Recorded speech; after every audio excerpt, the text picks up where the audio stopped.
एका दिवसाची परवानगी दिलेली आहे, या आंदोलनाबाबत तुमची प्रतिक्रिया होईल? एका दिवसाच्या परवानगीच्या अनुषंगाने सर्वात आधी बोलेल, ये सरकार लोकतंत्र से डरती है, इसलिए कभी पुलिस को तो कभी न्यायालय को आगे करती है.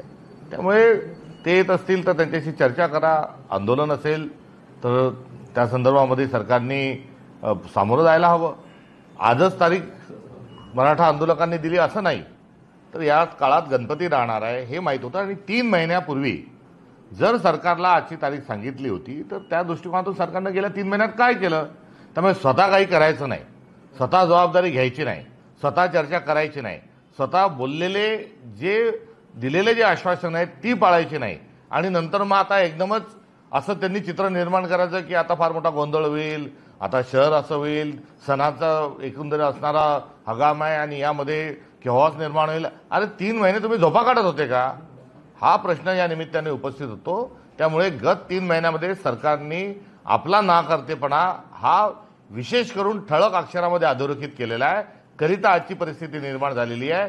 या परिस्थितीला आंदोलक नव्हे तर या परिस्थितीला दस्तरखुद शासन जबाबदार आहे. त्यामुळे शासनाने आता उद्भवलेल्या परिस्थितीचा कुठलाही बाऊ न करता किंवा कांगावा न करता या अनुषंगानं त्यांनी या आंदोलनाला सामोरं गेलं पाहिजे. आणि कुठलीही पळवाट ना न्यायालयाची ना पोलीसची ना एकंदरीत मुंबईमध्ये असणाऱ्या गणपती उत्सवाची कुठलीही सबब त्यांनी पुढे करू नये.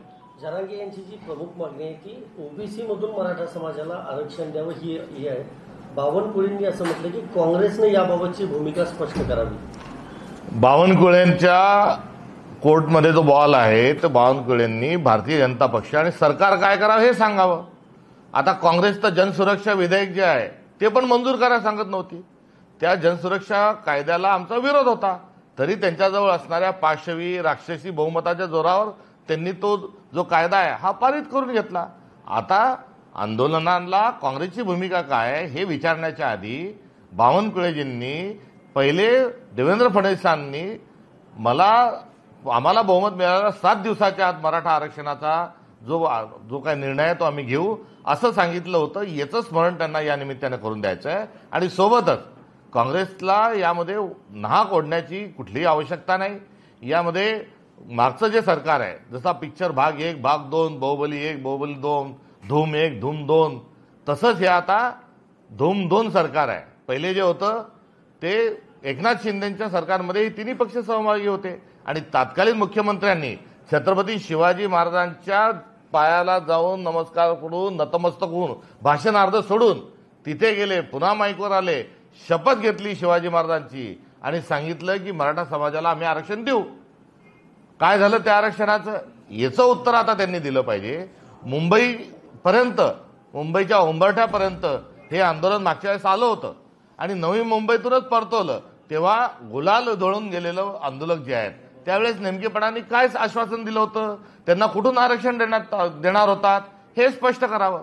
त्यामुळे यामध्ये सरकारने दिलेले आश्वासनं जे आहेत आणि त्यांनी मागच्या वेळेस मुंबईमधून आंदोलक गुलाल घेऊन वापस गेले त्यावेळेस नेमकं काय सांगितलं होतं याचा सर्व एकत्रित हा खुलासा झाला पाहिजे. आणि तो खुलासा न करता आज ते वेगळेच काही कारण जे सांगतात आहेत हे अत्यंत हास्यास्पद आणि दुसरीकडे हे दुर्दैवी स्वरूपाचं आहे. देवेंद्र फडणवीस जे आहेत हे समाजामध्ये जातीमध्ये धर्मामध्ये भांडण लावतात आहे आणि इंग्रजांचं जे धोरण होतं तोडाफोडा आणि राज्य करा त्याचंच अनुकरण देवेंद्र फडणवीस हे स्वतः राज्यकारभार चालवत असताना ते करत आहेत. 2014ला मुख्यमंत्री बनण्याच्या आधी धनगर समाजाला त्यांनी काय आश्वासन दिलं होतं की पहिल्या मीटिंगमध्ये, पहिल्या कॅबिनेटमध्ये पहिला निर्णय आणि पहिली स्वाक्षरी मी धनगर समाजाच्या आरक्षणाची करेल. काय झालं? आज 10 वर्ष झाले धनगर समाजाला आरक्षण नाही. मराठाचं आरक्षणाचं काय म्हणाले की 7 दिवसात आम्ही निर्णय घेऊ, ते आरक्षण त्यांनी दिलेलं नाही. त्यामुळे महाराष्ट्रात भांडणं लावण्याचं जे कारस्थान देवेंद्र फडणवीस यांनी त्यांच्या 2 उपमुख्यमंत्र्यांसोबत जे केलेलं आहे हे आता कुठेतरी अंगाशी आलेलं आहे. आणि अंगाशी आलेलं असताना त्यांनी इतर पक्षाच्या संदर्भात कुठेही काही बोलण्याची आवश्यकता नाही. त्यांच्याजवळ पाशवी बहुमत आहे. मी पुन्हा एकदा सांगतो, 240 आमदार त्यांच्याजवळ आहेत. त्यांनी निर्णय घ्यावा. आणि राहिला विषय मराठा आरक्षणाच्या अनुषंगानं तर विधानसभेमध्ये याचे जे ठराव झालेला आहे या आरक्षण देण्याच्या ठरावामध्ये काँग्रेस पक्षाने देखील पाठिंबा दर्शवलेला आहे आणि सभागृहामध्ये एखादा जर ठराव होत असेल तर तो सार्वभौमत्व आहे, तो ठराव आजही कायम आहे आणि त्या भूमिकेशी काँग्रेस ठाम आहे. नाही, मग आंदोलनाला पाठिंबा आहे का काँग्रेसचा? विषय जो आहे मराठा आरक्षणाच्या अनुषंगाने तातडीने सरकारने सकारात्मक निर्णय घ्यावा. त्यांनी ज्या ज्या काही गोष्टी बोलले होते त्या सर्व गोष्टी त्यांनी कराव्यात. आणि हा मराठा समाजाचं जे आरक्षण आहे हा राजकीय मुद्दा नाही. हा मुद्दा जो आहे हा सामाजिक न्यायाचा मुद्दा आहे. हा एक सोशो इकॉनॉमिकल जी असणारी समाजाची परिस्थिती आहे त्यातून कशा पद्धतीनं समाधान करता येईल त्या अनुषंगाचा आहे. आणि त्या संदर्भामध्ये थेट स्वरूपामध्ये सरकारने भूमिका ही घेतली पाहिजे. आणि ती भूमिका घेत असताना सागर नावाचा बंगला जो आहे, ज्या सागर बंगल्यामध्ये मागच्या काळात देवेंद्र फडणवीस उपमुख्यमंत्री असताना ते राहिले आहेत. सागर बंगल्यात काय काय कारस्थानं झाली होती ते त्यांनी उघड करावेत. आणि त्या सागरमध्ये जे काही मंथन झालं त्या मंथनातलं अमृत जे आहे ते स्वतः त्यांनी पिऊन घेतलं. ते अमृत जे निघालं त्याच्यातला सत्तेचा जो मलिदा निघाला, त्याच्यातलं जे लोणी निघालं हे भाजपने एकट्याने खाल्लं. आणि त्यातलं जे विष आहे हे संपूर्ण महाराष्ट्रामध्ये त्यांनी शिंपडलं. मराठा ओबीसी वाद निर्माण केला, हिंदू मुस्लिम वाद निर्माण केला, जाती जातींचे वेगवेगळे घरं त्यांनी निर्माण केले. आणि एवढं मोठं विष या समाजामध्ये संतांच्या भूमीतल्या महाराष्ट्रामध्ये त्यांनी पेरलं की त्यामुळे एक फार मोठी दुफळी ही आपल्या महाराष्ट्रामध्ये निर्माण झालेली आहे. आम्ही तर सद्भावना घेऊन चाललोच आहे. मात्र सागर बंगल्यावर त्यांनी जो बार भरला, जो ठासून ठासून त्यांनी द्वेष या महाराष्ट्राच्या नसानसामध्ये भरला, आज त्याचं देखील उत्तर हे देवेंद्र फडणवीस यांना द्यावं लागणार आहे. उद्या रेड्डी मुंबईत येत आहेत, त्याबद्दल सांगा. ठाकरे पवारांची भेट होऊ शकते का किंवा काय एकंदरीत गाठीभेटी असतात? उद्या जे उपराष्ट्रपती पदाचे जे उमेदवार आहेत ते महाराष्ट्रात येत आहेत. ते मातोश्री या ठिकाणी उद्धव ठाकरेजींची भेट घेणार आहेत, तर वायबी सेंटर या ठिकाणी शरद पवारांची भेट घेणार आहे. आणि तदनंतर ते काँग्रेस पक्षाच्या कार्यालयात पत्रकार परिषद देखील ते संपन्न करणार आहेत. ठाकरेंची भेट आहे? हो, आमचे मित्रपक्ष जे आहेत त्या दोन्ही मित्रपक्षाच्या उद्धवजी ठाकरे साहेब तद्वतच शरद पवार साहेबांची त्यांची उद्या भेट आहे.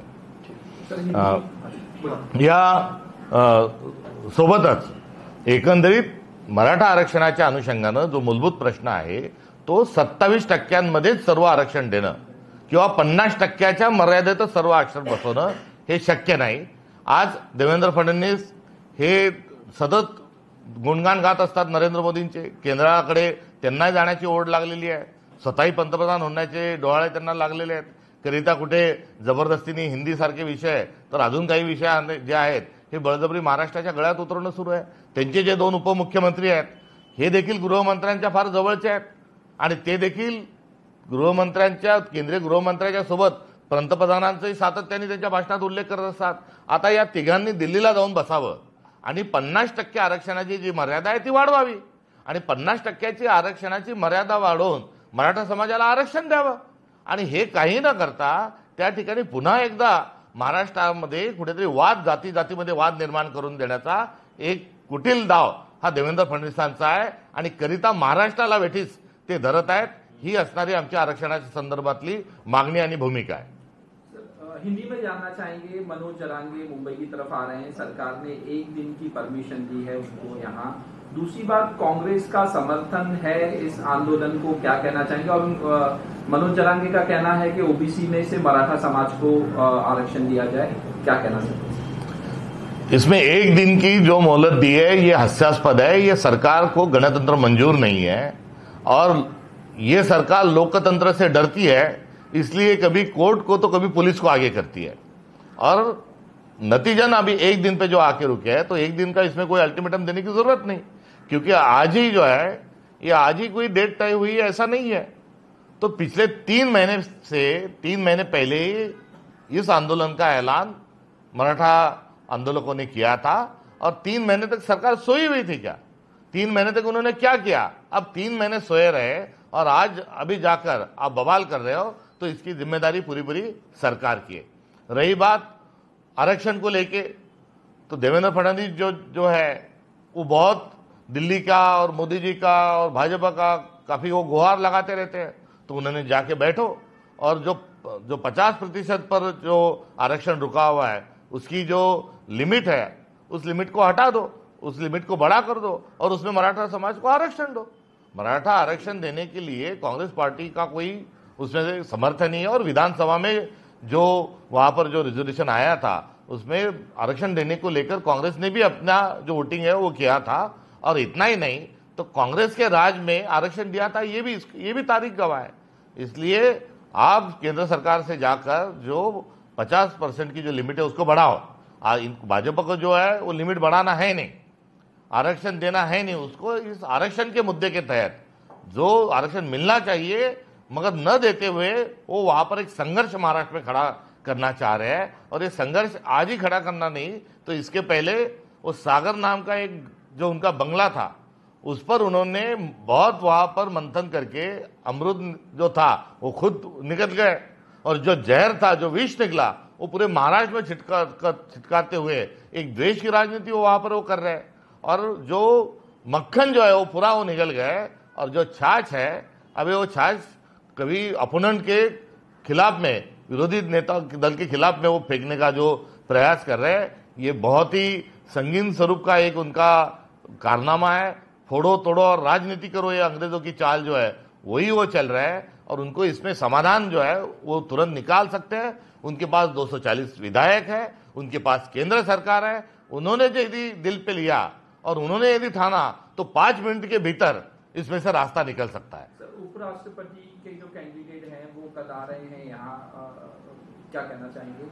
उपराष्ट्रपति जी के कैंडिडेट जो है वो महाराष्ट्र के दौरे पर है।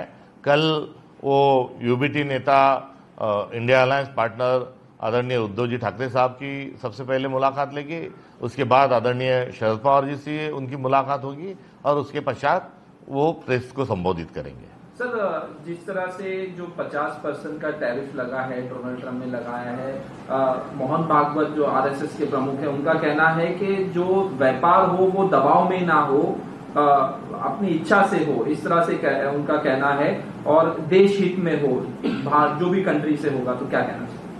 वो जो उनका जो कहना है, उनका कहना नरेंद्र मोदी जी ने मानना चाहिए। अब वो नरेंद्र सिलेंडर क्यों हुए, इसका भी जो जवाब कांग्रेस मांग रही है वो उन्होंने भी मांगना चाहिए। सर, जिस तरह से माय डियर फ्रेंड डोनाल्ड ट्रंप और अब की बार ट्रंप सरकार, ये सब बातें सामने रख के कहा जा रहा है कि इस तरह से नरेंद्र मोदी प्रधानमंत्री ने सब किया था और अब 50% टैरिफ लगाया गया। जो जुमला जो था 15 लाख रुपए का जुमला या जुमलेबाजी जो थी, अब उसके चपेट में अंतर्राष्ट्रीय स्तर पर भी अभी नरेंद्र मोदी जी ने अपने देश को जाके खड़ा कर दिया है। सर, आरएसएस को लेकर ही सवाल है। मोहन भागवत ने एक आरएसएस के कार्यक्रम में ही कहा कि आरएसएस जो एक संगठन है, इस संगठन जैसा विरोध किसी भी संगठन का आज तक देश में हुआ नहीं। जितना विरोध आरएसएस का हुआ उतना किसी भी संगठन का हुआ नहीं। बावजूद इसके संघ की साख जो है वो बनी हुई है, क्योंकि संघ में जो है एक अनुकूलता है, इसलिए संघ को पूरे देश भर में लोगों ने स्वीकार किया है। संघ ने जितना अपनी भूमिका को बार बार जो बदला है, वो शायद किसी अन्य दल ने भी उस प्रकार से बदलाव अपने आप में, यानी भूमिकाओं में बदलाव नहीं किया हुआ। उसके बाद में संघ ने एक विशिष्ट समाज को ही जो प्रतिनिधित्व दिया है, वैसा भी किसी अन्य दल ने नहीं किया है।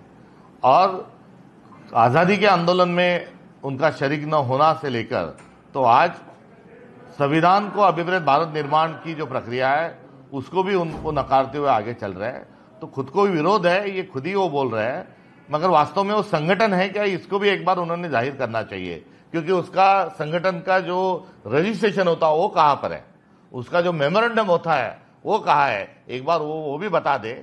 और इसके साथ चलते हुए ये भी बता दे कि उनका भारत के संविधान पर विश्वास है या बंच ऑफ थॉट को अभिप्रेत भारत निर्माण करना चाहते हैं, ये भी वो बताते चले। विरार में बीते दिनों एक हादसा हुआ, उसमें एक बिल्डिंग गिरी और कई लोग दबकर मर गए। 17 से 18 का डेथ टोल है।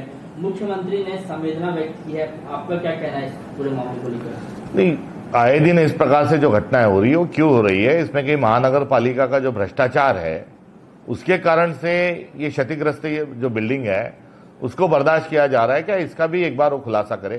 क्योंकि ऐसी बिल्डिंगों का गिरना, एक तो इंजीनियर की गलती हो सकती है, जो ठेकेदार है जिसने बांधा है, जो बिल्डर है उसकी गलती हो सकती है, या फिर प्रशासन की गलती हो सकती है, तो इसमें गलती किसकी थी ये भी वो बताते चले। मुझे ऐसा लगता है कि आए दिन जो महानगर पालिका है उसका सारा जो गवर्नेंस है ये गवर्नेंस बंद पड़ा हुआ है और केवल वो भ्रष्टाचार में लिप्त है। सर, डोनाल्ड ट्रंप का एक और स्टेटमेंट है, वो ये कहते हैं कि जॉर्ज सोरोस और उसके पागलों के एक समूह ने पूरे देश को बर्बाद कर दिया है। जॉर्ज सोरोस को लेकर ट्रंप का ये जो बयान है उसको आप किस तरीके से देखते हैं? नहीं, ट्रंप के सारे बयानों पर सारी मीडिया और सारे विपक्ष से सवाल पूछ रही है और मुझे लगता है कि ट्रंप के यहाँ जो 45 बार जो उन्होंने जो बयान किए उसको लेकर पंतप्रधान एक प्रेस कॉन्फ्रेंस करे और इन तमाम सवालों का जवाब दे। नहीं, जॉर्ज सोरोस को लेकर जो नहीं, मैं वही कह रहा हूं कि ट्रंप ने जो भी कहा है उसको लेके जो मीडिया जो सवाल पूछ रही है वो अपनी जगह बिल्कुल सही है, मगर इन सारे सवालों का जो जवाब है नरेंद्र मोदी एक बार प्रेस लेकर इन सारे सवालों का जवाब दे कि हमारा राष्ट्र के पंतप्रधान होने के नाते उनका ये उत्तरदायित्व है कि वो इसको करे। सर, राहुल गांधी ने उठाया सवाल कि जिस तरह से प्रधानमंत्री आए और फिर बाद में गुजरात मॉडल का कहा गया कि गुजरात मॉडल है इकोनॉमी, लेकिन राहुल गांधी ने कहा गुजरात मॉडल जो है वो चोरी का मॉडल है। अमित शाह पे सवाल उठाए, प्रधानमंत्री पे सवाल उठाए, इलेक्शन कमीशन पे सवाल उठाए और गुजरात मॉडल के ऊपर इस तरह से कहा कि ये चोरी का मॉडल है। क्या कहें? 10 साल पहले 2017 में गुजरात में एक टैगलाइन चली थी जो लोगों ने बनाई थी कि विकास गांडो थयो छे। अब तभी पर उसी वक्त जो गुजरात का जो मॉडल है वो सबके सामने आया था। बहरहाल आज जो विकास का भारत का हो, गुजरात का हो या महाराष्ट्र का हो, डिंडोरा पीटने वाले मैं समूह से ये कहना चाहूंगा कि जो अंतर्राष्ट्रीय जो मापदंड है जिसमें ह्यूमन डेवलपमेंट इंडेक्स है, जिसमें हंगर इंडेक्स है, जिसमें ड्रॉप आउट रेट है, जिसमें हैप्पीनेस इंडेक्स है, इन तमाम इंडेक्स पे कितना बढ़ोतरी हुई है ये एक बार लेके बैठे, या इन सब पैमाने पे हम नीचे जा रहे हैं और विकास का डिंडोरा पिट रहे हैं और उसमें गुजरात जो है वो सबसे अव्वल है। तो ये सवाल उठाया गया कि जो उपराष्ट्रपति का चुनाव है वो थोपा गया है, जबरदस्ती कराया गया है, किस तरह से? थोपने की पहले तो उपराष्ट्रपति पद के चुनाव से पहला सवाल ये आता है कि जो भूतपूर्व जिन्होंने रिजाइन दिया उन्होंने क्यों दिया और वो कहां पर है। ये जो चीज है वहां से इस चर्चा को शुरू होना चाहिए। ये आपने जो पूछा है अंत का प्रश्न है, मगर आज धनखड़ जी कहां पर है, उनकी हालत कैसी है, उनकी तबीयत तो ठीक है ना, वो बात क्यों नहीं कर रहे हैं, उन्होंने अपने आप को बंद क्यों करके रखा है, ये सवाल जो है ज्यादा अहमियत रखते हैं और इस सवाल का जवाब सरकार ने देना चाहिए। सर, पीएम मोदी आज जापान रवाना हो रहे हैं, शिखर सम्मेलन में शामिल होंगे। पीएम के इस दौरे से आपको कितनी उम्मीदें हैं? नहीं, उनको जाते हुए मैं बधाई देना चाहूंगा और उनको सायनारा बोलते हुए मैं इतना ही कहूंगा कि सायनारा सायनारा, मगर आपने जो वादा किया था उसका क्या हुआ। सगळ्यात शेवटी मराठा आरक्षणाच्या अनुषंगानं सरकारला काँग्रेस पक्षाच्या वतीनं एवढंच विनम्रतेने आव्हान करायचंय, एवढाच अनुरोध आहे की त्यांनी राजधर्म पाळावा। कुठलंही सरकार लोकशाहीच्या प्रक्रियेमध्ये निवडून आल्यानंतर आणि कारभार बघत असताना त्याचं आद्य कर्तव्य असतं, त्याचा धर्म असतो राजधर्म सांभाळण्याचा। आणि राजधर्म काय आहे तर राजधर्म दिलेले आश्वासनं, दिलेले वचनं पूर्ण करा, हा एक राजधर्म आहे। सर्वांना सोबत ठेवा, हा एक राजधर्म आहे। सामाजिक न्यायाची भूमिका ठेवा, हा राजधर्म आहे। आणि या राजधर्माचं पालन सरकार करत नाही हे वारंवार लक्षात आलेलं आहे। मात्र आता तरी आपण राजधर्माचं पालन करावं आणि मराठा समाजाच्या आरक्षणाच्या अनुषंगानं आपण ताबडतोबीनं घोषणा करावी।